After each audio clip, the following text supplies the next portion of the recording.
road coming in? Yes, road's coming in. You can hear us. How's spot? Let's go main. You guys can hear us. We'll be right with you. There's us. Stop the music. Are we live, Dave? I don't know. Maybe. Maybe. Let's not get too excited here. Come here. It's okay. It's all right. Today's internet issues. Internet issues, not computer issues. I don't understand it. We can't get a win here, guys. No whammy. All right, so disclaimer, really quick, guys. If our internet farts out again, because I'm tethering this, we're going to record the episode and post it to YouTube like right away. So if we get cut off, that's just kind of how things work around here, and then we'll post it to YouTube. You know, we're really, really good financial advisors. We are not the best technical wizards when it comes towards live streaming out of our office, which is pretty entertaining too. So, Clayton, there you are. Clayton, can you just please fly out here just for a day, man? That's all we're asking. Now I'm like adjusting camera settings here. All right, well, I'm going to talk, and I'm going to tell Dave what to do and what's going on. It's going to be a lot of fun. Trust me. Can I really quick? Let me show. I made this quick, fun little cicada-filled intro, and I can't even show it. So there's cicadas. So, I mean, that was kind of cool, right? It is cool. Thank you. They kind of freak me out still. So. I know. They're disgusting. Well, happy Java with Josh, Dave. Okay, I mean, it wouldn't be fun without it. I guess who's watching today? My mom. Oh, hi. Hi, Mom. I'm sorry you had to see this. I talked to her on the way into work today, and she's watching. Okay. So she'll judge you. Okay, great. But I can't even use my Stream Deck. I got to use, click over here. So we'll see what happens. The level of stress that I brought upon this kid today is pretty high. So now, we have a script here that we go through, and I spent a lot of time and effort going through it. I'm sure Dave hasn't even looked at it yet, but one of the things that we always like to start with is kind of what's going on. And normally I tell you a story about my family or something that's cool that's happening, but I think your world right now is way busier than mine. For once. You are coaching your son's travel baseball team? I am. Assistant coach, to be clear, but yes, I appreciate it. To the point where he spent a good amount of money on a camera that live streams the game for parents who can't be there, and it automatically keeps statistics. It does. So, well, no, I do manually keep stats. Oh, do you? Yeah. Ask me if I've had any issues live streaming those games. Have you had Not a one. Not a one. Smooth sailing. Maybe we can get that camera in here. Yeah, maybe we can. So here's the obligatory photo of Landon. He's the one on the left with the glasses. And I mean, I was telling Josh, we didn't have these cool uniforms back in the day. Our uniforms were definitely not that cool by any means. Yeah, I mean, look at him. He's got the stirrup socks pulled up there, the belts. It's pretty sweet. Yeah, I know. I'm not 1/3 as cool as my son. So I guess that's the way it should be. That's a good thing. True. So, my wife has started referring to May as Maycember because it is as busy a time with kids' stuff as December is. It's kind of like how everybody jams things in at the end of the year. I feel like May is the same way. Like every night we're doing one thing after another. Tonight, we're going to 3 separate places to hopefully all converge back to my son Zach's band concert. Wow. Mother's Day this week, we had the privilege of Maggie, my 8-year-old, was in a stage play performance, which is theater for little kids. And I sent you a picture. I don't know if you can find this here, but this is Maggie on Mother's Day with my mom. My mom had hip replacement surgery a week ago, and Maggie had no idea that Grandma was going to be able to come to her performance, and she literally sprinted out of the theater to go catch my mom, which was not hard to do considering she just had hip replacement and doesn't move very fast. But well, look, we got this message from your mom. So oh, she made it. No judging. She asked me today as I'm driving in, she goes, "Can you see me when I log in?" I go, "No, we can't see you. The only way we know you're there is if you leave a comment. If you make a comment." So thanks for making a comment. Yep. So Clayton, he's slinging strikes on the mound and scooping bad throws at first. His swing is coming around. In fact, last night at practice, he hit a bomb. But that's in practice. So, but thanks for I like to brag about him. So thanks for pointing it out here. All right. When we were growing up as kids, Dave could keep his own statistics, and he would tell us about his points per game and rebound average and stuff like that for weeks on end. Yeah. And I feel like now you're just going to do it for your son. I do. I totally do. Oh, man. Yeah. All right, let's move into some of the meat here. I think you're feeling more comfortable now. I think you're feeling pretty good. Yeah. Just be aware when I switch cameras, I'm going to have to do some adjusting here on the fly. So you may see some things moving around, and I apologize in advance. Well, let's show the compliance slide here, if you would. Let's do I that. don't know if it was you to notice what Brian hooked up for you over there. What do you do? Your stream deck's Oh, working. thanks, Yeah, Brian. Oh, but the best. This compliance slide should say, don't hold us accountable for any technical issues, but what it actually says is FSR Wealth Management, as a registered investment advisory firm, we're not allowed to give specific advice over shows like this. This is for educational purposes only. But as always, we are more than happy to give you specific advice. You just got to do it one-on-one with us. So if you're a client of ours, we love talking to you, giving specific advice. If you're not a client of ours, feel free to call up and we'd be happy to answer any questions that you may have. So with that, would you talk a little bit about Java with Josh, what it is besides just a stress-inducing hour and a half for you? Yeah, Java with Josh is, I'll say it every time, we're giving the fans what they want. They want more Josh. They want him to talk more on camera. Java with Josh is a monthly live-ish video show that we streamed to YouTube. And Josh and Aaron and Sean and Chuck and his father, they will sit down a few days beforehand and come up with a topic that is relevant and timely to you, retirees, and those soon to retire. And it's another excuse for me to have Josh buy me coffee. Mm-hmm. And play with technical toys that we don't actually know how to use. Yes. So shout out to Brew Point Coffee in Elmhurst. Eventually, I'll tag you so you can see the video. But thank you for the delicious coffee. We paid for it, to be clear, but thanks anyway. Cool.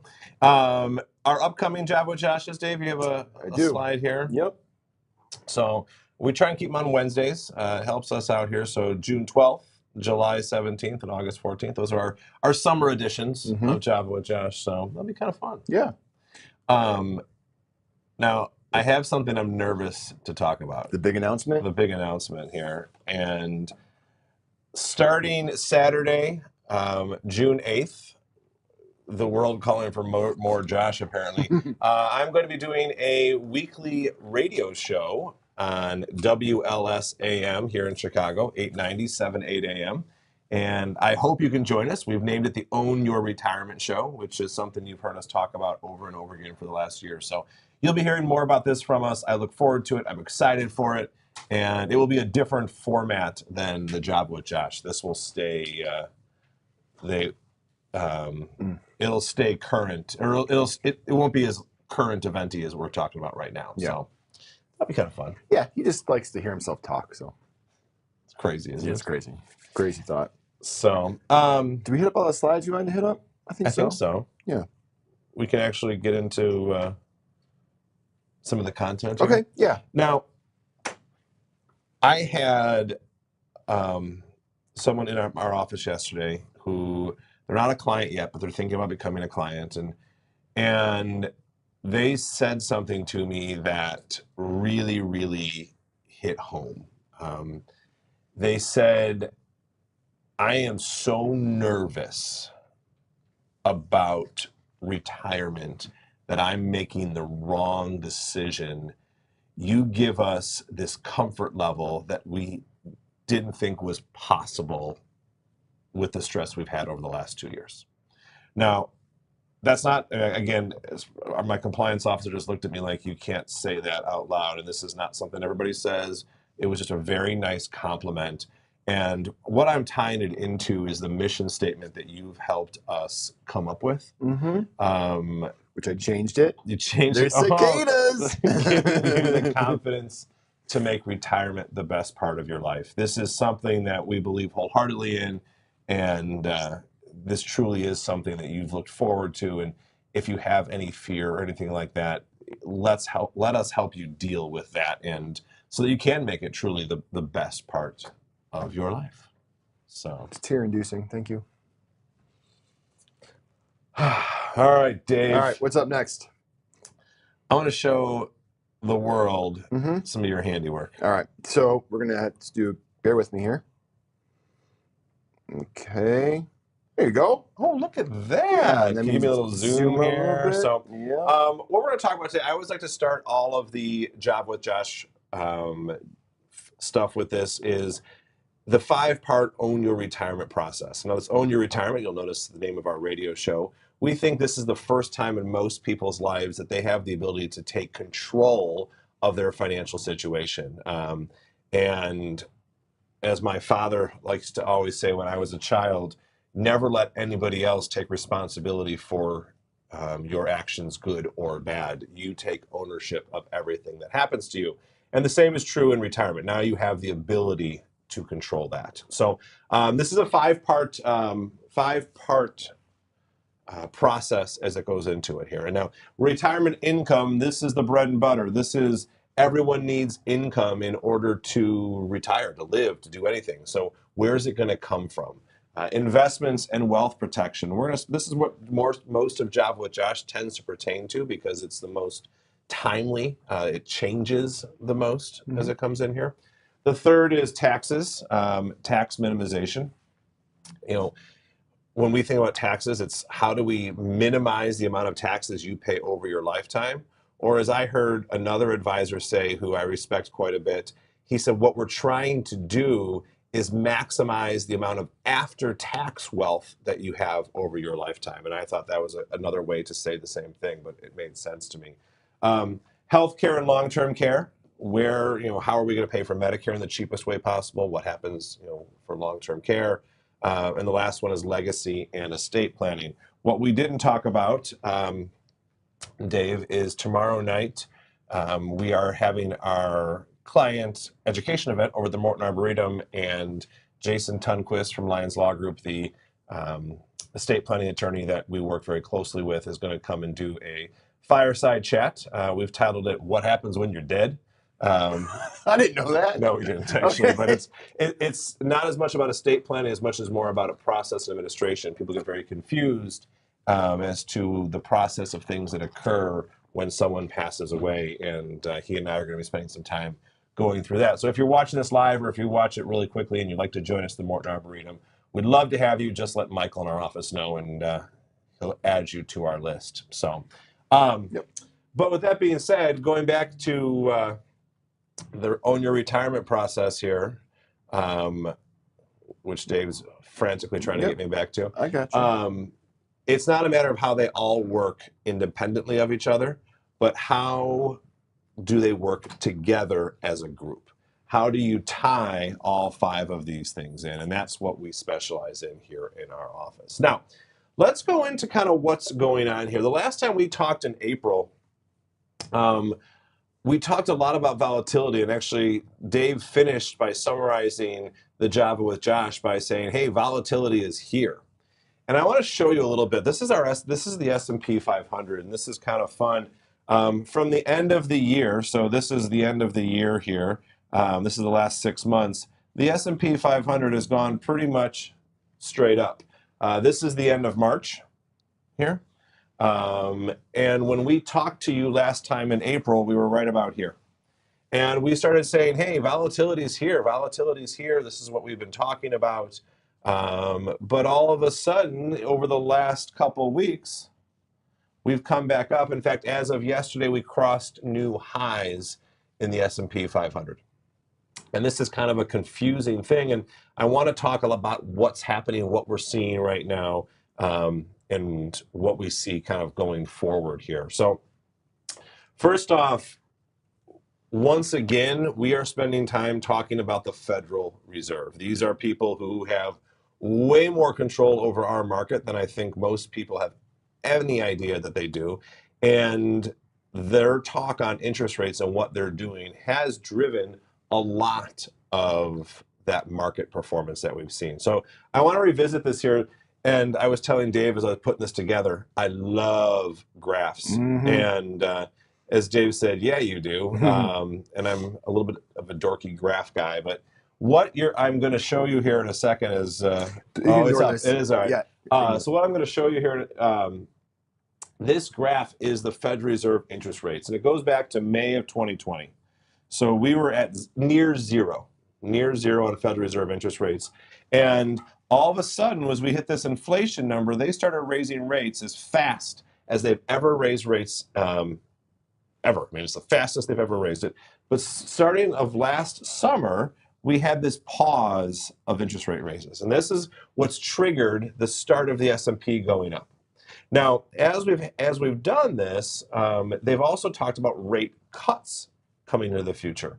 And when we look at this, these rate cuts, they're being predicted by all sorts of people. In fact, this prediction, this is kind of funny. You can predict it by the Fed fund futures. These are investments that people make is betting on what the Fed is going to do. And if we look back here as far as last January, so these were the futures back in January of this year, they predicted some pretty significant rate cuts.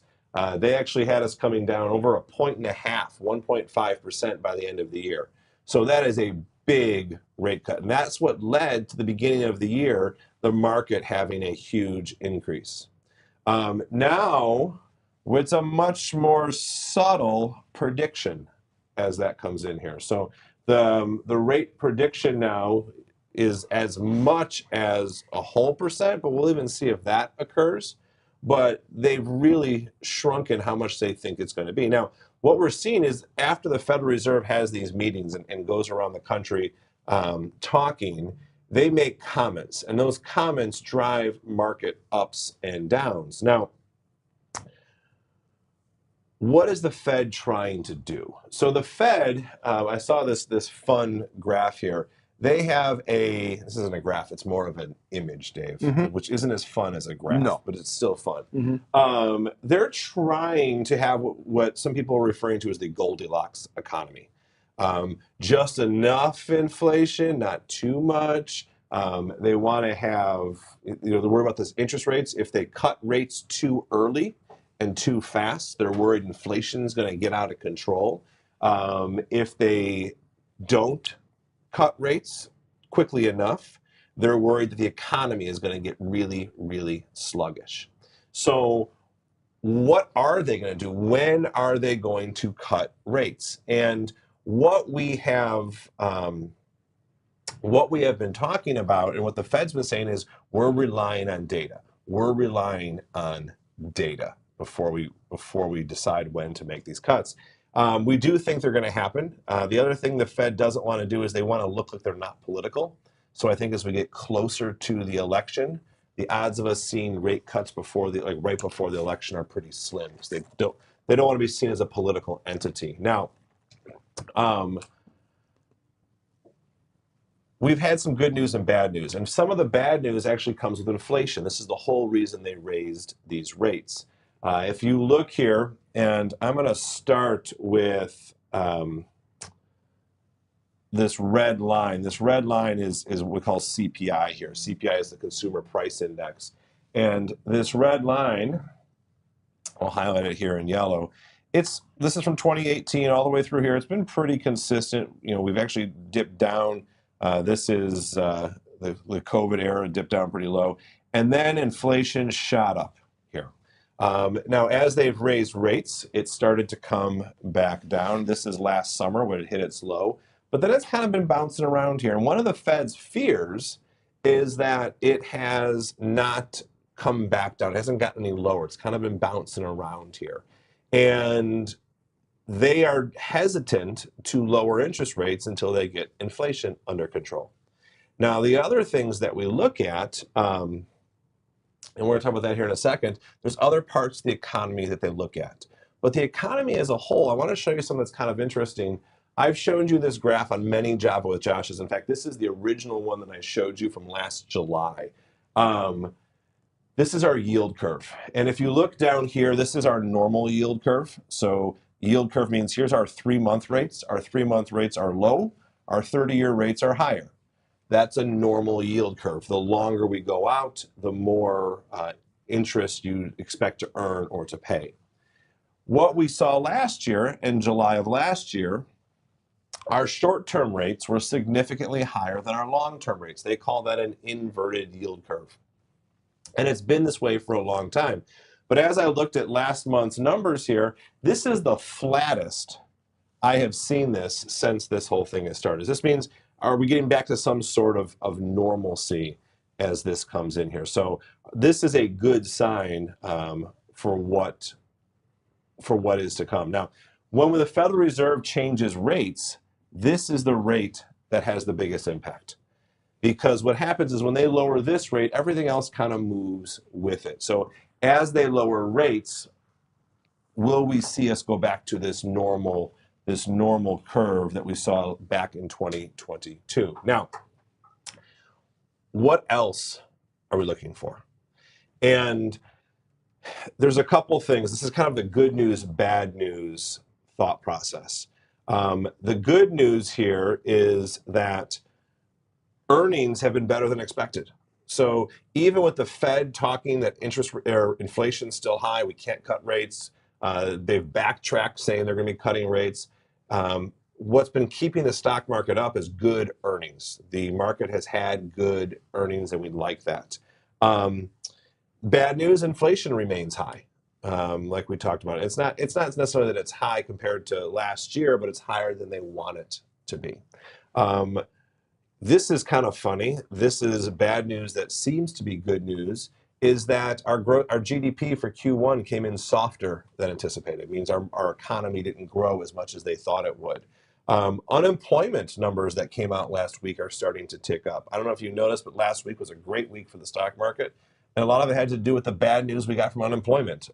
They liked that was there, which kind of is a weird, freaky thing. So that why they like that is because they think that means the economy is softening. And as the economy softens, that the Federal Reserve doesn't want to let it soften too much and risk a recession. They want this perfect landing to come out of this.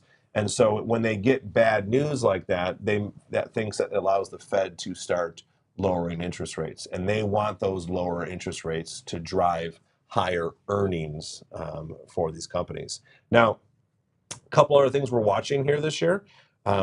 There are international issues still going on. We still know there's all sorts of issues internationally.